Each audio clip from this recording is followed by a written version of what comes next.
Chers amis, bonjour et bienvenue à ce temps, cette plage réservée à notre méditation quotidienne, nourriture, temps de repères spirituels pour la journée.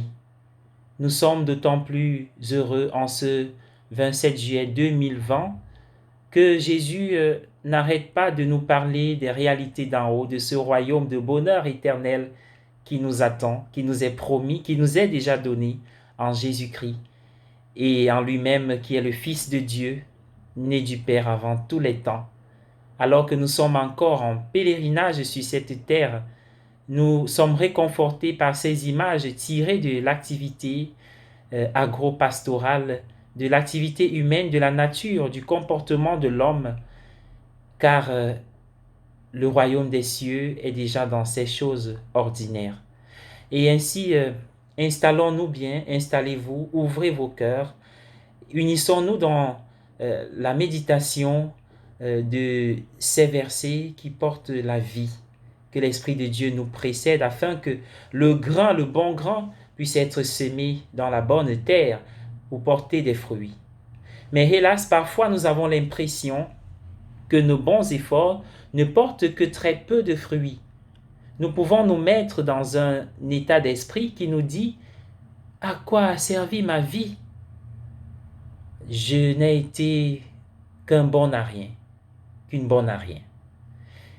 Et je n'ai été qu'un misérable. » On peut se le dire à la fin d'une journée, à la fin d'une vie, ou alors à un certain âge, à un certain moment de notre adolescence, de notre jeunesse ou de notre troisième âge. Nous pouvons avoir le sentiment que nos efforts ne portent pas leurs fruits. Pourtant, nous pouvons faire beaucoup de bien sans nous en rendre compte ou sans le reconnaître. Nous pouvons parfois oublier que même un tout petit peu peut faire beaucoup. Les petits efforts que nous faisons, le peu de bien que nous faisons, la toute petite bonne action que nous posons, tout cela peut avoir un impact positif au-delà de notre imagination. Tel semble être le message des deux paraboles dont Jésus parle dans la lecture évangélique de ce jour.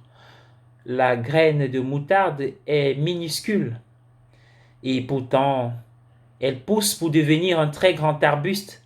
Ce qui semble complètement insignifiant prend alors une vie propre et se développe d'une manière disproportionnée par rapport au début qui était tout petit.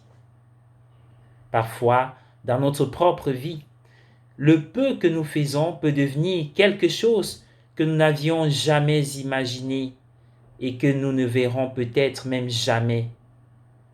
Le petit morceau de levure qu'une femme met dans un grand lot, dans une grande quantité de pâte, a un impact énorme sur ce grand lot, sur cette grande quantité de pâte. Une fois de plus dans notre propre vie, le peu de bien que nous faisons peut avoir un impact sur ceux qui nous entourent d'une manière qui nous surprendrait. Jésus dit que c'est à cela que ressemble le royaume de Dieu. Ce qui est petit et apparemment insignifiant peut s'avérer puissant et bénéfique pour beaucoup. Retenons-le et que cela nous encourage dans nos efforts. Dieu nous connaît. Oui, Seigneur, tu nous connais. Prions ensemble, mes frères et sœurs. Tu nous connais, Seigneur, tu sais ce dont nous sommes capables. Tu ne nous demandes pas tout de suite d'être saint comme toi, mais de le désirer, de le vouloir, de le rechercher, car tu connais nos capacités. Ce que tu nous demandes n'est pas au-delà, au-dessus de nos forces, car c'est toi qui as mis en nous ces dons que tu voudrais que nous mettions à profit, que nous fructifions pour ton royaume, pour la paix, l'amour dans nos vies. Viens Seigneur, ouvre nos yeux déjà sur nos talents, ouvre nos yeux sur nos capacités et aide-nous à ne pas regarder simplement nos failles, nos défauts et nos limites. Aide-nous à avancer et à engraisser la bonne terre pour que le bon grain porte du fruit. Amen.